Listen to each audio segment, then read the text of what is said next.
और किसान आंदोलन तेज करने के मूड में हरियाणा के 40 से ज्यादा संगठन आंदोलन में अपनी अहम भूमिका अदा कर रहे हैं, जिस पर हमारे संवाददाता प्रवीण कुमार ने किसानों से बातचीत की, जहां किसान नेताओं ने बताया कि किसानों के देश व्यापारी आंदोलन शुरू हो रहा है। 12 अक्टूबर से हरियाणा के एलनाबाद चुनाव में बीजेपी के प्रत्याशी का बहिष्कार रहेगा। साथ ही उन्होंने बताया कि 12 अक्टूबर को शहीद किसान दिवस के रूप में मनाया जाएगा। इसी दिन अस्थि कलश यात्रा भी निकाली जाएगी। किसानों का आंदोलन लगातार जारी है। लखीमपुर की घटना को लेकर किसानों में काफी रोष है। संयुक्त मोर्चा के आह्वान पर किसानों ने एक रणनीति तैयार की है और 40 से अधिक किसान संगठन जो यहाँ इकट्ठे हुए हैं, जो अगली रणनीति को लेकर हमारे साथ दिलबाग सिंह हुड्डा इनसे बातचीत करेंगे कि क्या रणनीति अपनाई है। बताइए हुड्डा साहब। देखिए, ऐसा है, आज हमें किसान जो है बड़ी दुख की घड़ी में खड़ा है किसान कि फसलें भी चौपट हो गई और हमारे किसान जो है यूपी के अंदर ऐसे रोंदा गया। पीछे से किसान जैसे जा रहे हैं, पीछे से उनकी मंत्री के बेटे ने उनके ऊपर जीप चढ़ा करके मारा गया है उनको।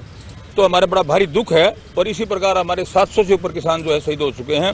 तो उसकी दुख मानते हुए और हमारे जो किसान साथी शहीद उनको सच्ची श्रद्धांजलि देने के लिए 12 तारीख को लखीमपुर के अंदर यूपी के अंदर एक कलश यात्रा भी निकाली जाएगी और श्रद्धांजलि सभा भी होगी। और वहां से यूपी के जितने भी जिले हैं सभी जिलों के अंदर कलश यात्रा लेकर के हमारे किसान साथी जाएंगे अलग अलग जिलों में। और स्टेट वाइज भी एक एक कलश यात्रा जो है पूरे देश के अंदर निकाली जाएगी। और उसके बाद 15 तारीख को जिन्होंने काले कानून हमारे पर थोपे हैं, बगैर मांगे थोपे हैं, जो हिंदुस्तान के प्रधानमंत्री नरेंद्र मोदी जी, गृह मंत्री अमित शाह जी, उनके पुतले और साथ में हमारे मुख्यमंत्री और अध्यक्ष का भी पुतला फूकने का काम करेंगे 15 तारीख को। और उसी कड़ी को आगे बढ़ाते हुए संयुक्त मोर्चा के आह्वान पर 18 तारीख को हम सुबह 10 से लेकर 4 बजे तक रेल रोकेंगे।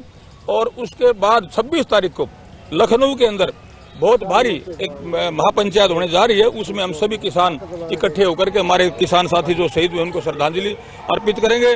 और आगे की कार्रवाई की जो घोषणा है वो उसके बाद 26 की महापंचायत में की जाएगी। जी, हमारे साथ और भी किसान नेता है तो इनसे बातचीत करेंगे। आपकी क्या मांग है जी? मुख्य हमारी मांग तो ऐसे है जी, देखो जो हमारे लखीमपुर खीरी के बीच है, जो ये गुंडों ने काम किया, ये बहुत दर्दनाक काम है। हम इनका बदला लेकर रहेंगे 2022 में 2024 के बीच। और जो हमारी 12 तारीख को गुरुद्वारा, मंदिर, मस्जिद, चर्च सभी के बीच पाठ होगा, जो उनकी मतलब शांति के लिए पाठ होगा। उसकी वजह से 12 तारीख को पूरे हिंदुस्तान में, बाहरले देश में भी हमारे रिश्तेदार हैं और भी जो हमारे भाई बंद वहाँ बैठे हैं वो भी इसका मतलब शोक सभा मनाएंगे वहाँ सभी। और हम हमारे जो जैसे भाई साहब ने बताया, हुड्डा जी ने, 12 तारीख के बाद जितने भी अपने कलश यात्रा निकलेगी इनको दिखाएंगे बीजेपी वालों को, जेजेपी वालों को, जो इन्होंने हत्या की है किसानों के साथ। एक पत्रकार, आप भी किसी के लड़के हो, आप भी पत्रकार हो, आप पर भी कोई ऐसा काम हो सकता है, हम आपके भी साथ हैं भाई साहब। इस वजह से वो कलश यात्रा निकालेंगे। 18 तारीख को रेलवे रोको अभियान है 10 से लेकर 4 बजे तक। और हमारा 26 तारीख का महापंचायत लखनऊ में महापंचायत है, उसमें हम ज्यादा से ज्यादा तादाद में पहुंचेंगे। हमारी तो यही मांग है, ये गुंडी सरकार है ना जो, इसको जल्दी से जल्दी बर्खास्त कर मतलब हम रहेंगे। हम टिकरी बॉर्डर पर हमारे को 11 महीने हो गए लगातार बैठे को। हम जब तक हमारा शीश कट जाए, जब तक हमारे काले कानून 3 रद्द नहीं होते, हम जब तक वापस नहीं आएंगे। किसान मजदूर एकता जिंदाबाद जिंदाबाद। हमारे साथ और भी किसान नेता मौजूद है, इनसे हम बातचीत करेंगे कि भाई आपकी जो क्या क्या मांगे हैं। मांगे तो हमारी, आपको रणनीति तो हमारी हुड्डा साहब बता ही चुके हैं कि रणनीति हमारी आगे क्या रहेगी। और बाकी हम बता दें, जो तिकोनिया गांव में, लखीमपुर खीरी के तिकोनिया गांव में जो ये काला अध्याय भारत के इतिहास में लिखा जा चुका है, इस इतिहास को कभी 80 करोड़ किसान भूलने वाले नहीं है। हम जनरल डायर के इतिहास को भूल सकते हैं, लेकिन अपने लोगों द्वारा मारा गया, ये अपने ही लोगों का, अपने लोगों द्वारा रोंदा गया, इस इतिहास को हम भूल नहीं पाएंगे। और वैसे जो इस अडानी अंबानी का जो पेट इतना बड़ा हो गया है कि इसके बच्चे भूखे मर रहे हैं, जो ये काले कानून लागू करने पर आमदा हैं, क्या ये भूखे मर रहे हैं अडानी और अंबानी? 80 करोड़ जनता के मुंह से निवाला छीनकर ये अपनी तिजोरी और गोदाम भरना चाहते हैं। हम इसके पुरजोर विरोध करते हैं। और मैं तो ये कहता हूं कि भारत का किसान आज बिल्कुल सोया हुआ है, उसको जाग जाना चाहिए, उसका खून खोल जाना चाहिए। अगर इसी तरह हम तिब्बत के लोग सोए हुए 70 साल से वो आजादी की जंग नहीं लड़े, हमें गुलाम बनाने के और बढ़ रही है सरकार। 80 करोड़ लोगों को मजदूर बनाने पर आमदा है। क्या अमेरिका ने और यूरोप ने इसी तरह तरक्की करी है कि वहाँ मजदूर वर्ग पैदा करके तरक्की करेंगे हम लोग? हमारे साथ और भी किसान नेता मौजूद हैं, इनसे हम बातचीत करेंगे। जो एक गाड़ी से घटना हुई कुचल कर, तो इस मामले में क्या मांग करते हैं आप? देखो जी, मांग तो मंगतों की होती है, जो बराबर की तेर होती है उसका तो हक होते हैं। एक ऐसी कौम जिसकी आज़ादी अंग्रेजों से आज़ाद कराने में के लिए 87% जिसमें कुर्बानी दी हो, और मुगलों से आज़ाद कराने के 90% कुर्बानी जिस गुरु ने अपने पुत्र तक शहीद करा दी हो, आज उसके सिख कौम को टारगेट किया जा रहा है। क्योंकि संघ ये नहीं चाहता कि जो ये किसानों का संघर्ष पंजाब ने आगे होकर शुरू किया था, क्योंकि इसकी जो है जो यदि किसान जीतते हैं तो उसका श्रेय सिखों को जाता है, और ये संघ को बात हजम नहीं हो रही। क्यों नहीं हो रही? क्योंकि जलसी है उनके अंदर। अरे भाई, उनके भी डीएनए जो ये जिन्होंने आज ये काम किया है, ये अजय मिश्रा ने, इनके बुजुर्गों ने कर देते कुर्बानी। कहाँ है इतिहास में इनकी कुर्बानी?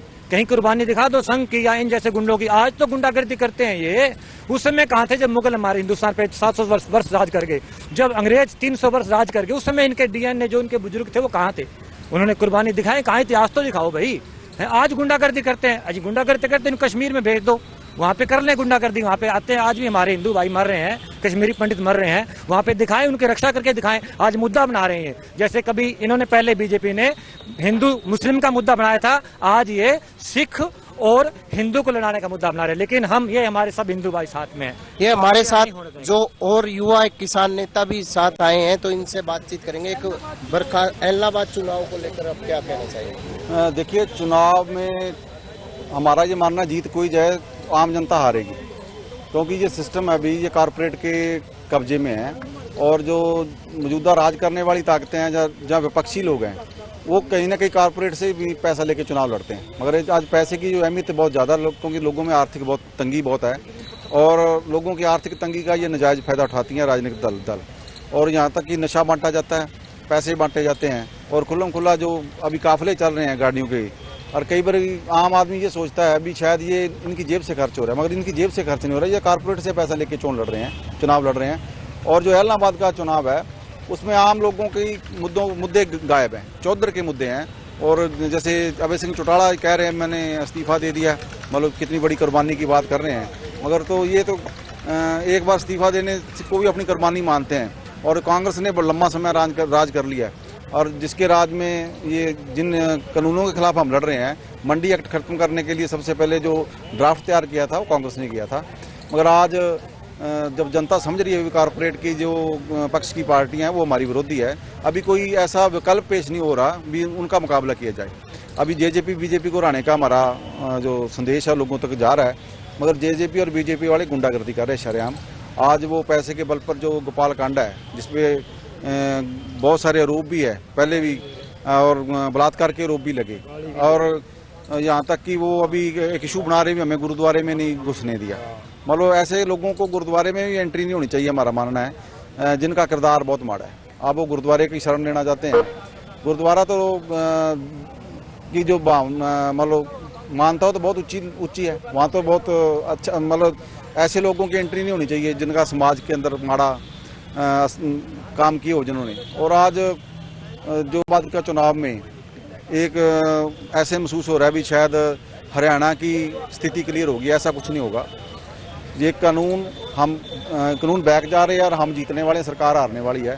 कानून जब ये बैक चले जाएंगे तो देश में एक नई स्थिति सामने आएगी। ऐसी परिस्थितियां पैदा हो गई है कि इन पार्टियों से लोग बैक हटेंगे और एक नया विकल्प आएगा इन चुनावों के बाद। हमारे साथ बलराज जी हैं, किसान नेता, काफी लंबे समय से इस आंदोलन के साथ जुड़े हुए, तो इनसे बातचीत करेंगे कि जो एक गाड़ी से घटना हुई, मंत्री को लेकर क्या मांग कर रहे हैं किसान?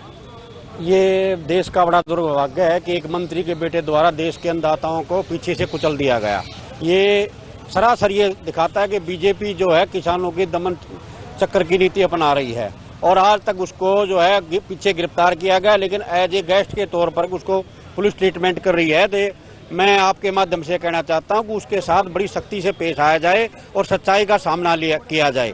दूसरी बात यह है कि कल शाम को 6:30 बजे संयुक्त मोर्चे के आह्वान पर गुरुद्वारे में हिसार के अंदर लोग इकट्ठे होंगे और जो हमारे साथी 5 वहां शहीद हुए हैं, 4 किसान, 1 पत्रकार, उनकी आत्मा की शांति के लिए मोमबत्तियों के द्वारा प्रार्थना की जाएगी।